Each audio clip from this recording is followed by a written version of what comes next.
সরো সরো সরো সরো সরো সরো সরো সরো নয় সরো এক সাইড দাও।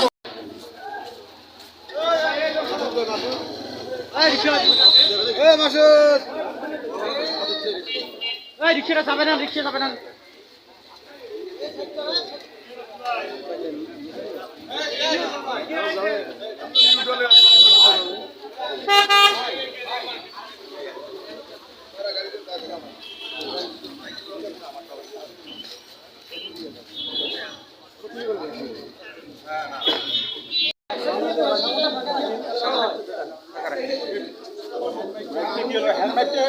হ্যান্ডম্যাগটা কই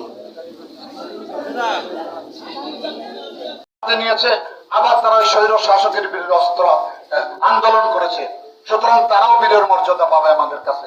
সুতরাং সকল মানুষের ভালোবাসার বাংলাদেশ হোক, এটাই আমরা চাই। আমি আশা করি আজকের পর থেকে যাতে সবাই নির্বিঘ্নে সমস্ত ব্যবসা বাণিজ্য, চাকরি বাকরি, স্কুল কলেজ স্বাভাবিক হয়, সেই ব্যাপারে যাতে আমরা সহযোগিতা করি।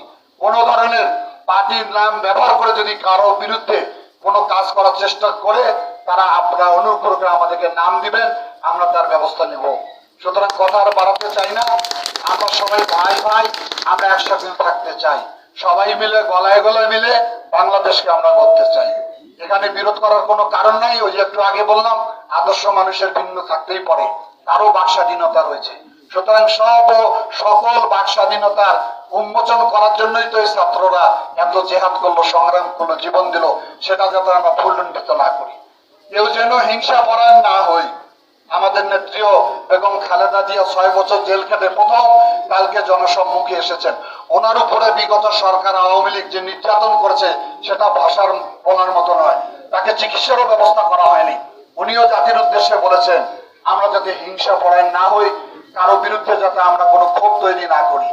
আর কিছু কিছু লোক রয়েছেন, আমি জানি একটা প্রবাদ রয়েছে না, যে কারো বাড়িতে আগুন লাগলে কেউ আলু পুড়ে খাইতে চায়।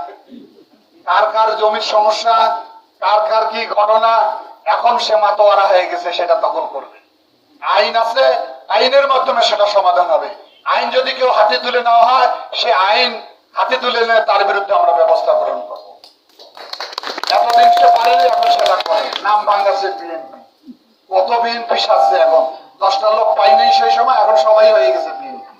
এই সমস্ত দুর্বৃত্ত এরা দুষ্কৃতিকারী, এদের সঙ্গে আমাদের কোনো সম্পর্ক নাই। আবারও বলে গেলাম, যদি আপনারা অসুবিধা বোধ করেন, আপনারা অনুগ্রহ করে আমাকে নাম দিবেন, আমি কঠোর ব্যবস্থা গ্রহণ করব। সবাইকে ধন্যবাদ। সবাই ভালো থাকেন, সুস্থ থাকেন। ধন্যবাদ সবাই।